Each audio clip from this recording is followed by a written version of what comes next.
Hi, Mr. Butler. Hope you're doing great. And first off, congratulations on your new film, and thank you for taking a little bit of your time to talk to me. I appreciate it. Oh, my pleasure, Francisco. Nice to meet you, man. So, big fan of your work through the years. I wanted to ask you first, as a producer on the film, in what ways did Puerto Rico help you achieve the vision and plan you guys had in mind for playing? And how was your overall experience working here in the island? So Puerto Rico worked for so many reasons. One, got to be honest, they have great tax benefits, and you don't want to throw away money in movies. We can't do that nowadays. It's a great backdrop for the Philippines. Amazing location, the perfect climate. We shot midsummer to late summer, so it was hot as hell and sweaty, and we were in the jungles. And that's the other thing is the vegetation. That we really felt like we were in the Philippines, and that weather is really like a character. The weather and location is like a character in the movie because it's a survival movie, and we are in it soaking. And then really the people, I got to tell you, the crews there were amazing. They were awesome people. They were warm, they were friendly, and they worked their ass off. And you need that in a movie like this because in order to entertain an audience and make it as believable as possible, you got to go through hell, long hours and working hard in not easy circumstances. And they were, I can't speak highly enough about them. And then just the people of the island, Puerto Ricans. I remember I stopped there for one night many years ago on my way to somewhere to the British Virgin Islands. And I remember saying, oh my God, even the guys that work on the doors of hotels, like everybody I met, I feel like they could be a good friend of mine. They're just cool and warm and smart. And so I'm very impressed. That's so awesome to hear, Mr. Butler. Any favorite drinks or food while you were staying here that you I remember? forget the name. It's the plantain and fried. And Uh, people keep uh, telling, Mofongo? yes, I I think think maybe that's I. mofongo. Yes, Okay. yeah, that was delicious. I have a terrible memory for Yeah, types I'm of like that food, too. especially in another language, especially in Spanish.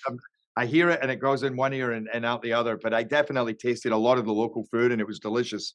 That's Not good. good for my belly though. Not good for my waistline. But Yeah. So obviously you've kicked ass before and saved the day multiple times in films such as 300 and the Have Fallen franchise.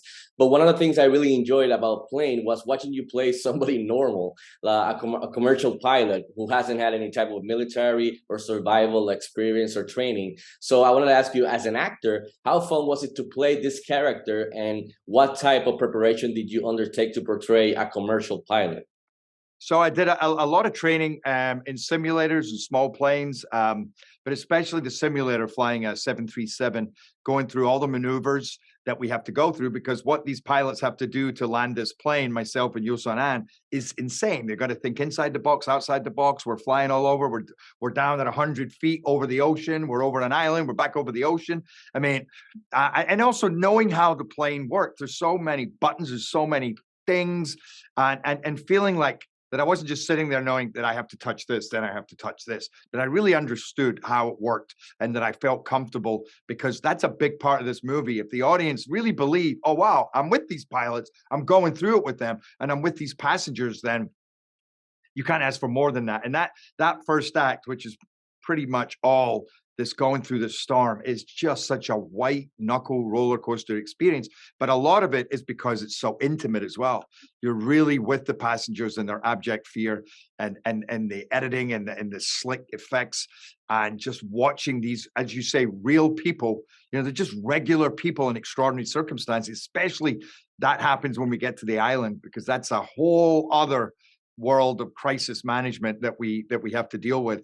And but again, they make mistakes. Sometimes you think I might be the one to get everybody killed because I'm gung ho, but it's not my arena. And there's other people having to go, whoa, whoa, whoa. Yeah, that's great. You have heart, you have enthusiasm, but that's not smart. We need to live to play another day. And we're kind of getting our butts kicked all over the place. But you also take time with us to sit and feel what they're going through, their guilt, their shame, their conscience, and their decision making. You know, they're just nobody's on a sure footing.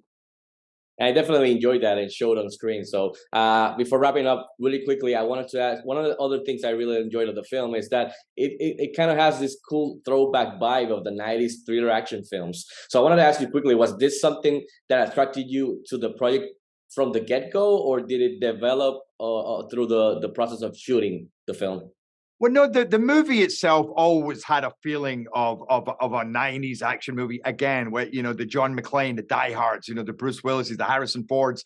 But I think as we went along, we appreciated that we could actually lean into that and enjoy it even more, especially at the end, facing off with the playing against the bad guy. It's such a Rambo feel. It's awesome. So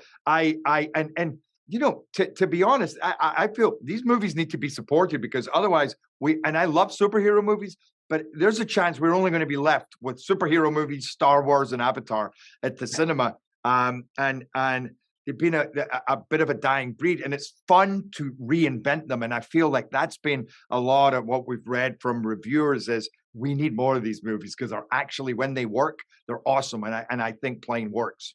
I definitely agree with you on that point. Mr. Butler, again, thank you for your time. I really appreciate it, and congratulations on your new film. And I really hope we can have you back in Puerto Rico in the near future. Thank you, man. Yeah, I'll see Take you care. over there. Cheers. Have a good Bye-bye. weekend, sir. Take care. You too.